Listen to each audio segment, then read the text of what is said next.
Queridos irmãos e queridas irmãs, da parte de nosso Senhor Jesus Cristo, é com alegria que nós iniciamos mais um vídeo sobre a reflexão do Evangelho de Jesus Cristo segundo São Mateus. Hoje nós abordaremos aqui os tópicos do capítulo 9, para iniciarmos com a certeza de que o nosso entendimento será perfeito. Invoquemos o Espírito Santo orando. Vinde, Espírito Santo, enchei os corações dos vossos fiéis e acendei neles o fogo do vosso amor. Enviai o vosso Espírito e tudo será criado e renovareis a face da terra. Oremos. Ó Deus, que instruístes os corações dos vossos fiéis com a luz do Espírito Santo, fazei que apreciemos retamente todas as coisas, segundo o mesmo Espírito, e gozemos sempre de suas consolações. Por Cristo nosso Senhor. Amém. E é com a certeza de que o Espírito Santo nos conduz que nós, nesse instante, recomendamos que nos coloquemos em um lugar, se possível, de silêncio, e reservemos esse tempo para nós mesmos e para nós e Deus. Às vezes, no dia a dia, nós vamos ocupando o nosso tempo com tantas coisas que, no fim do dia, do mês, do ano ou da vida, não nos serão úteis ou relevantes para a essência do nosso ser, que deve ser preservada e sempre mantida pura, para o preenchimento daquilo que nos faz realmente feliz, ou para o encontro com a verdadeira paz. Então, vamos tentar, nesses próximos minutos, reservar um tempo para que, de fato, nós possamos nos disponibilizar para essa mensagem tão penetrante, tão magnífica, tão oportuna para os nossos dias. Tá?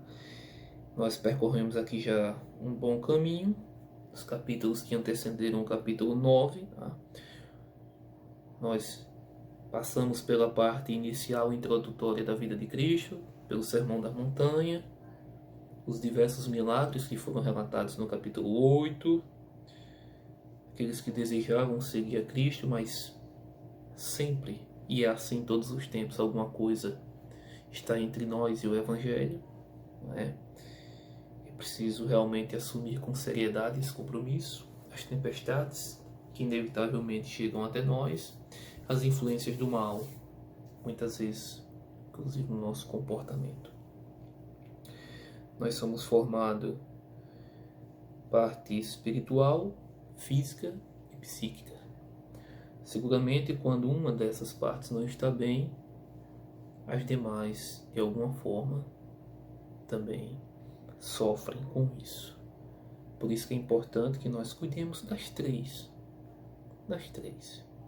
Entendendo que a espiritual é a parte que nos conecta ao divino, né? A parte psíquica é a parte que nos conecta com nós mesmos. E a parte física é a matéria que nos coloca em plano de humanidade junto aos nossos irmãos. Então as três somadas formam o ser, o nosso ser, a pessoa, o indivíduo ou a indivídua. O capítulo 9, São Mateus, ele teve essa preocupação dos capítulos 8 e 9 de demonstrar como nosso Senhor Jesus Cristo ele teve o cuidado de ir exatamente na parte mais íntima de cada pessoa, com um amor inconfundível, inexplicável. As pessoas, elas buscavam a Jesus no primeiro instante, muitas vezes, porque elas tinham problemas, como nós muitas vezes fazemos. Estamos doentes, problema financeiro, problema no relacionamento, problemas. Mas quando eu ou esse paralítico, de qual se inicia o capítulo 9, quando nós temos um encontro verdadeiro com Jesus, é impossível que nós voltemos da mesma forma, ou que nós saiamos do encontro da mesma forma que chegamos. E é isso que vai acontecer aqui, nesse instante, tá? Então, havia um homem paralítico, tá? Esse homem, ele, quando visto por Jesus, Jesus olhou para ele e disse: meu filho, coragem. Meu filho, coragem. Teus pecados te são perdoados. Já pensou Jesus olhando hoje para mim, para você que nos assiste, e dizendo: meu filho, coragem. Teus pecados te são perdoados. E aí, eu queria te convidar nesse instante a colocar diante desse mesmo Jesus alguma coisa que você deseja profundamente que aconteça. Algum milagre que você desejaria receber muito nesse instante. Seja na sua própria vida, seja na vida de alguém que você ama muito, como nós vamos ver mais à frente, a partir do verso 18, a intercessão de um pai. Então, começa a pensar nessa situação. Eu só peço que tenham cuidado de não pedir ao Senhor coisas que até podem concorrer com o seu projeto. Você diz: sim, mas como é que eu vou saber? O Espírito, ele nos conduz. Convida o Espírito a focar, a direcionar a tua mente, o teu coração, para que o pedido seja um pedido inspirado pelo próprio Deus que te conhece e que te ama. Então, concentra e vamos deixar que o capítulo, ao longo dessa reflexão, vá maturando, tá? Esse pedido e esse desejo. E vamos aguardar o que é que vai acontecer no próximo momento, nos próximos dias, enfim. Então, Jesus disse isso, e isso inquietou alguns dos escribas, porque é evidente que na consciência deles, só Deus pode perdoar pecados. E na visão deles, aquele que estava diante deles não era Deus. Então, Jesus, que conhece os nossos pensamentos, não adianta tentar distorcer a nossa essência, porque para os homens, para as mulheres do mundo, a gente pode até fingir ser alguma coisa, mas para Deus não. Então Jesus, conhecendo tudo isso, ele diz: por que pensais mal em vossos corações? Essa é uma pergunta. O que é mais fácil dizer?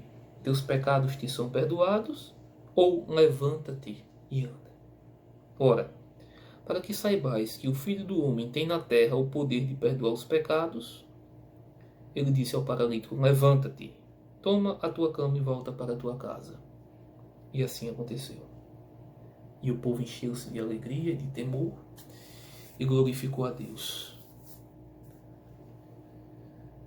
Levanta-te e anda. Levanta-te e anda. Levanta-te. Tu que estás caído nos caminhos da vida, e anda.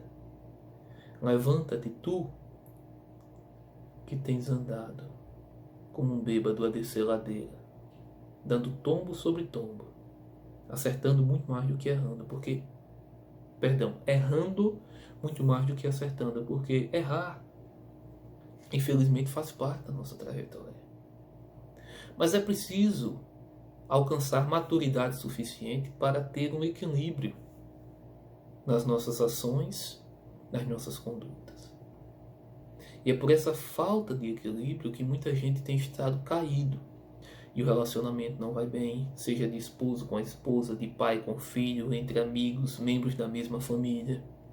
Porque as pessoas querem que as coisas mudem, fazendo as coisas exatamente do mesmo jeito, sem dar abertura para que o Senhor, que é Deus, diga: teus pecados te são perdoados. Coragem. Se Jesus, sendo quem é, ele olhou para aquele homem e disse: teus pecados te são perdoados, assim como nos diz, nós devemos seguir o exemplo. Vocês sabem quantas famílias têm se desestruturado porque não há perdão dentro de casa? Porque as pessoas não têm coragem de olhar para o outro e enxergar a vida, a essência de cada um que ali existe, mas se ocupa muito nas superficialidades do dia a dia. E por isso é incapaz de perdoar. Mas Jesus diz: teus pecados te são perdoados. Coragem. Coragem. E depois diz: levanta-te e anda. E eu quero fechar essa parte dizendo o seguinte: é pouco provável que nós, na nossa trajetória, não cometamos, muitas vezes, erros que podem até ser graves. A diferença entre uma e outra pessoa que chega a Cristo não é as que erram e as que não erram. Não é isso, de forma alguma, porque todos nós erramos. Mas a diferença entre uma e outra pessoa é que depois de errar,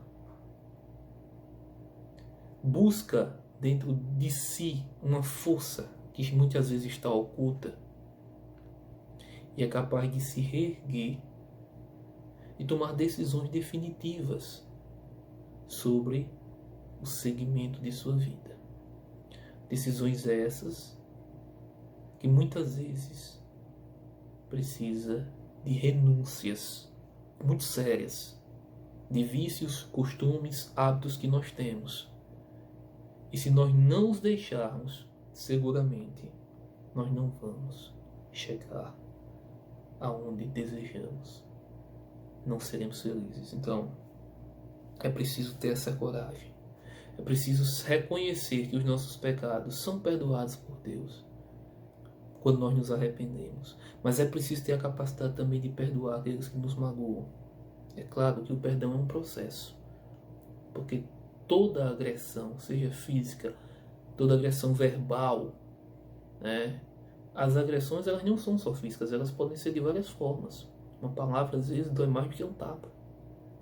Um olhar às vezes fere mais do que uma grande surra. Então é preciso ter cuidado. Depois ele vai falar sobre a vocação de Mateus.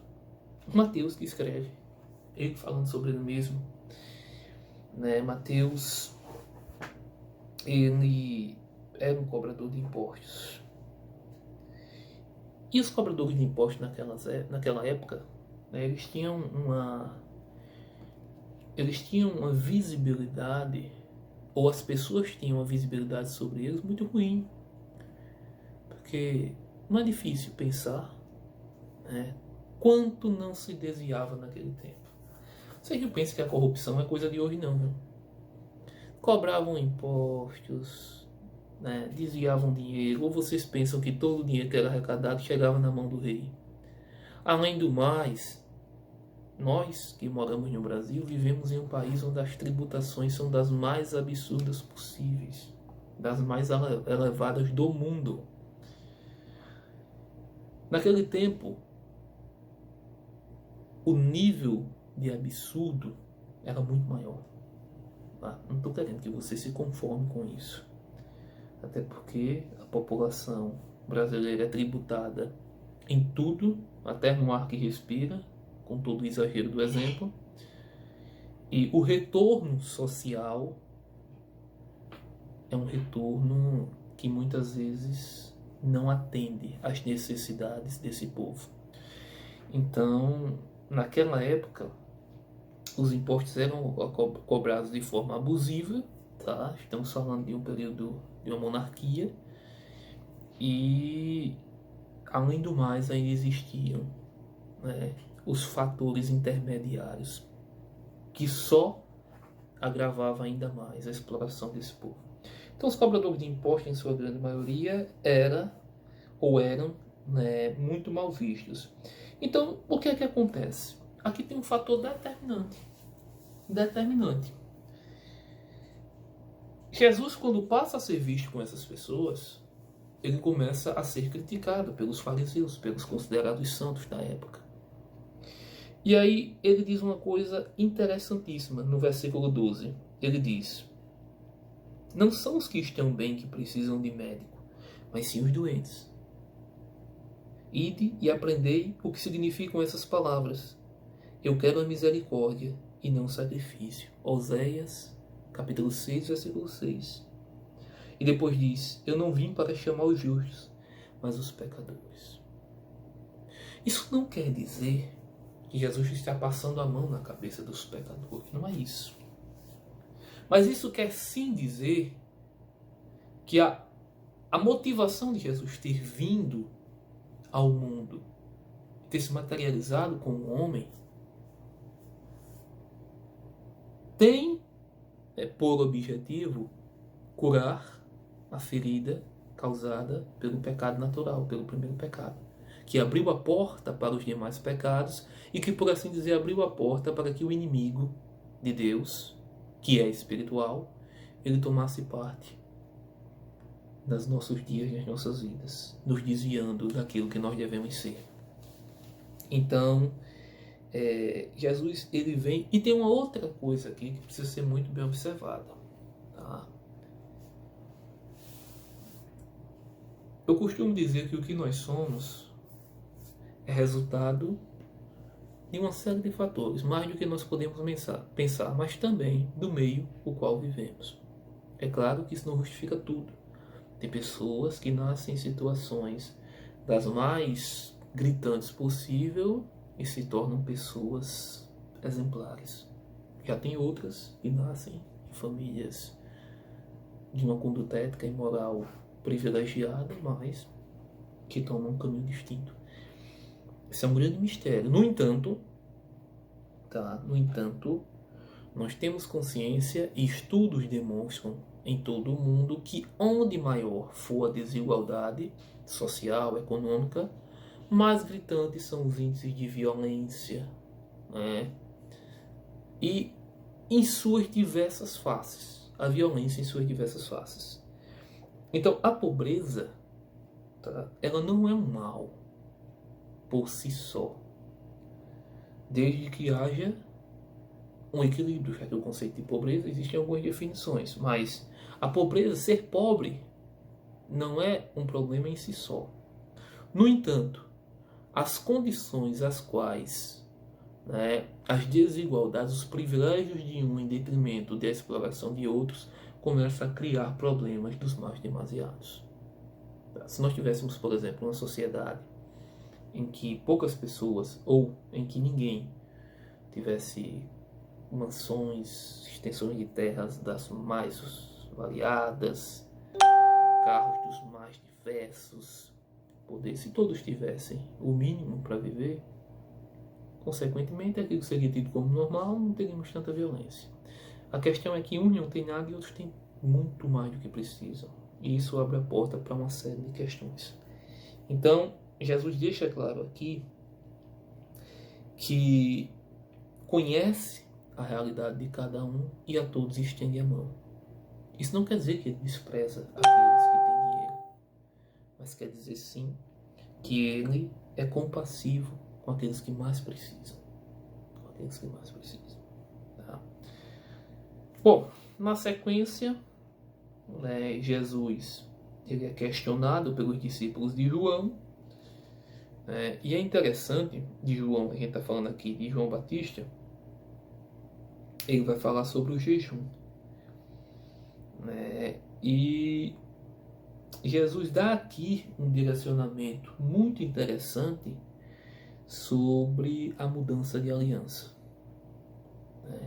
Sobre a mudança de aliança. Sobre agora o Novo Testamento. Não se põe remendo de pano novo numa veste velha, porque arrancaria uma parte da veste e o rasgão ficaria ainda pior. Nós já dissemos por várias vezes que uma aliança não anula a outra. O Novo Testamento, um testamento não é uma aliança, um testamento não anula o outro.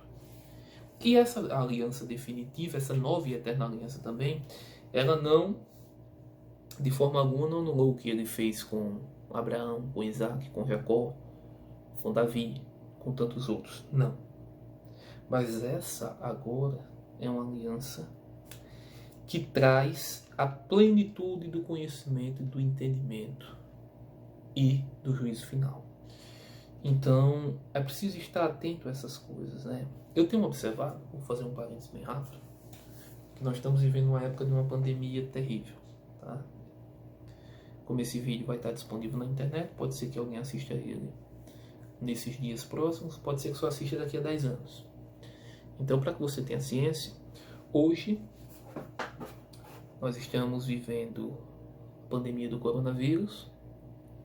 Hoje é o dia 28 de julho de 2020, tá? Eu estou aqui gravando esse vídeo por volta das 21 horas, 21h10, mais ou menos. Vou disponibilizá-lo no dia 30, né? Então hoje é dia 28, uma terça-feira. Tá? Dia 30 vai ser na próxima quinta, ele vai estar disponível. Nós estamos assistindo, tá, no nosso país, todos os dias, centenas de mortes. Tá? Vidas que são descontinuadas, sonhos que são desfeitos, alegrias que se foram, pessoas que partiram de forma precoce, poderíamos dizer. O que a gente observa é que as pessoas, elas não estão entendendo o que está acontecendo. E aí entra nessa parte, a partir do versículo 27, cegos veem e mudos falam. Tem tanta gente que consegue enxergar com a visão física, mas a visão espiritual não enxerga nada. As pessoas estão querendo que o vírus passe. Quem morreu, morreu. Quem não morreu, né? Louvado seja nosso Senhor Jesus Cristo. Como se Jesus quisesse que os outros tivessem morrido. Mas não aprenderam nada. Querem voltar à sua vida do mesmo jeito. Alguns com uma velocidade alucinada ainda maior para tentar alcançar os seus objetivos, que nada conversam com o Evangelho. E aí me lembra a parte que Jesus disse, que não está nesse capítulo, que será igual ao tempo de Noé. As pessoas casavam-se, davam-se em casamento, ou seja, viviam sua vida normalmente como se nada fosse acontecer, ainda que com tantos avisos.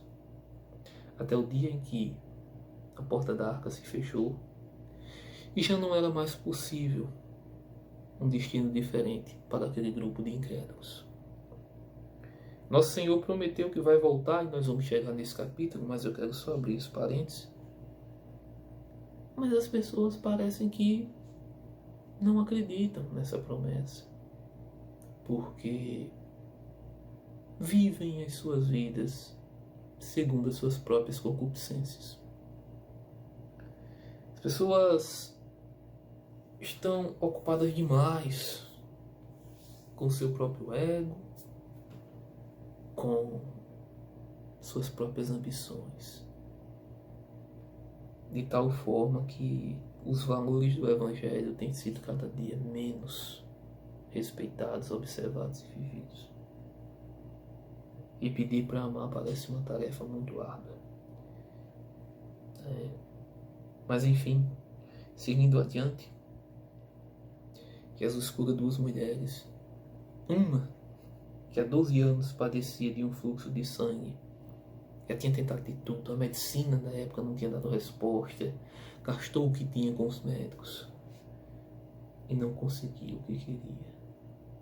Mas nosso Senhor, apenas ao ser tocado, realizou esse prodígio tão grande. E você e eu temos feito o esforço dessa mulher, porque veja bem, A mulher não ficou parada esperando, meu Deus. A mulher teve que sair e ir ao encontro do Cristo. Foi fácil chegar até ele?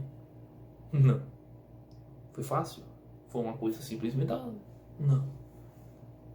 Tinha uma multidão na frente. Certamente ela deve ter saído dali. Olha que ela estava padecendo de um fluxo de sangue, uma hemorragia seríssima. Essa mulher estava seguramente já muito debilitada. E não deve ter sido fácil para ela sair de casa. E afinal de contas, 12 anos. E sabe lá Deus o esforço que ela teve que fazer para tocar nele. Às vezes a gente pensa que é uma coisa fácil, né? Assim, foi e tocou. Mas não é. E nem foi. Talvez ela tenha gasto as últimas energias naquele instante. E a fé a fez fazer isso. E nós queremos receber os milagres de Deus de braço cruzado, sem compromisso com o Evangelho, da forma que bem entender. Como se Deus tivesse a obrigação de fazer milagres. E não é bem assim. Depois tinha o chefe da sinagoga que disse que a filha tinha morrido. E Jesus foi até lá. E quando chegou lá, sabe o que as pessoas fizeram? Zombaram dele. Olha que coisa interessante. Zombaram porque Jesus disse: a menina não morreu, está dormindo.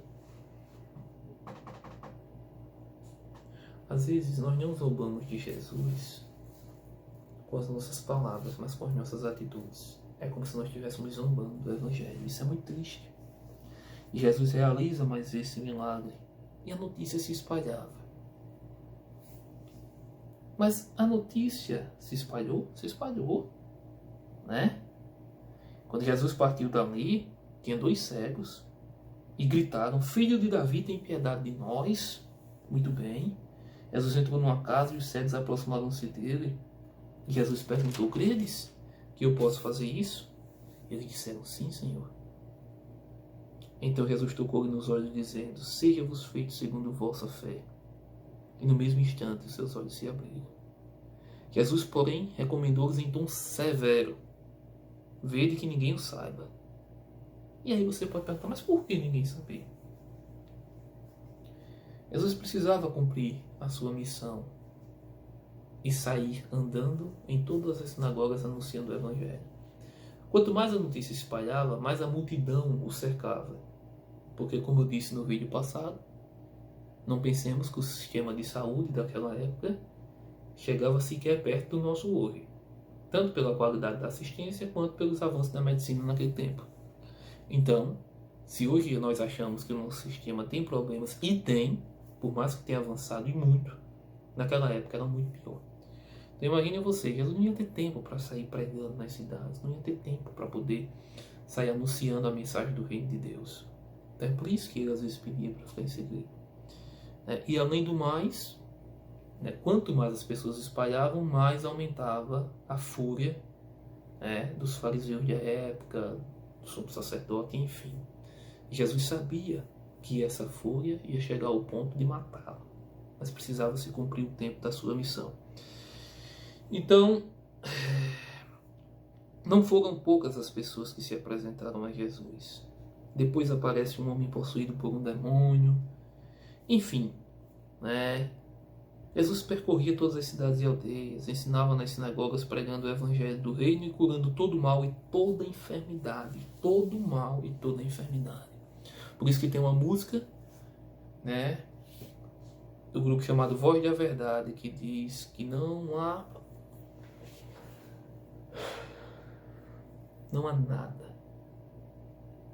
nada que possa interferir o agir de Deus em nosso favor. Eu estou tentando lembrar o refrão, mas ela diz: não há doenças nem culpas que fiquem de pé diante de nós, e a tempestade se acalma na voz daquele que tudo criou, pois tua palavra é cura, escudo para os que nele crê. E essa é a nossa fé. A proposta, eu vou deixar essa música no final desse vídeo, para que vocês possam meditar sobre a passagem dela. Quero terminar dizendo o seguinte, pessoal. Nesse mundo, nós fazemos tantas perguntas, mas quantas são necessárias? Buscamos tantas respostas, mas quantas realmente irão nos ajudar? Talvez nós não precisamos questionar tanto. Precisamos, com sabedoria, fazer as perguntas corretas. Talvez nós não precisemos de todas as respostas que achamos que precisamos, mas precisamos sim das respostas que seguramente vão transformar o nosso interior e nos fazer pessoas melhores. Jesus é o mesmo, ontem, hoje e sempre. E antes que qualquer um de nós dê o primeiro passo, pode ter certeza que ele já deu milhares, na esperança da nossa conversão. Mas seguramente não vai nos obrigar a isso. De forma alguma. Não faz parte do seu perfil e nunca fará. Jesus nos dá a liberdade de escolher. Cabe a mim, cabe a você saber se nós vamos seguir os preceitos conforme os costumes da nossa época nos ensinam, ou se nós vamos acreditar nesse Jesus do Evangelho e tentar a todo custo transformar a nossa vida em uma vida que faça jus ao nosso Senhor, ao nosso Salvador. Então, meus amigos, um grande abraço, uma excelente semana, continuem com Deus e até a próxima, se Ele nos permitir. Deus sabe o que fala, viu, gente? Quando Ele fala, em tudo dai graça. Por isso, como é bom ter Jesus como escudo na sua vida, não é? Não é verdade?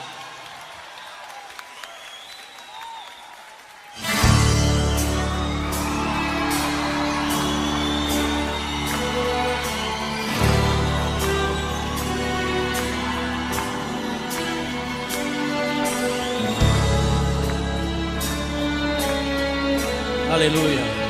Essa é para você, tá? Por toda a minha vida, ó Senhor, te louvarei, pois meu fôlego é a tua vida e nunca me cansarei. Posso ouvir a tua voz, é mais doce do que o mel, que me tira desta cova e me leva até o céu. Já vi fogo e terremoto, vento forte que passou. Já vivi tantos perigos, mas tua voz me acalmou. Que maravilha! Tu das ordem às estrelas e ao mar os seus limites. Eu me sinto tão seguro no teu colo altíssimo. Não há demônio nem portas que se fechem diante da tua voz.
Não há ferrolhos que se fechem diante. Não.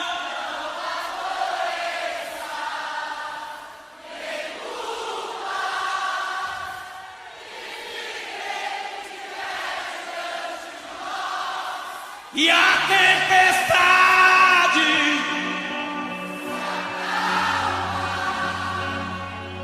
na voz daquele que tudo criou.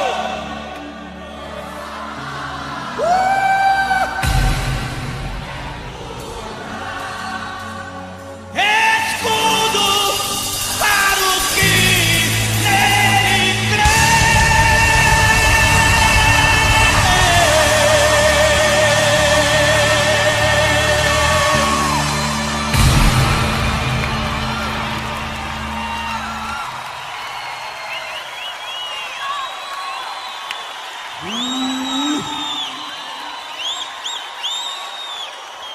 diz o Senhor para você: eu abrirei todas as portas de bronze, despedaçarei todas as trancas de ferro e lhes mostrarei os tesouros ocultos e as riquezas escondidas, para que saibas que eu sou o Senhor vosso Deus e que te chamo pelo teu nome. Escudo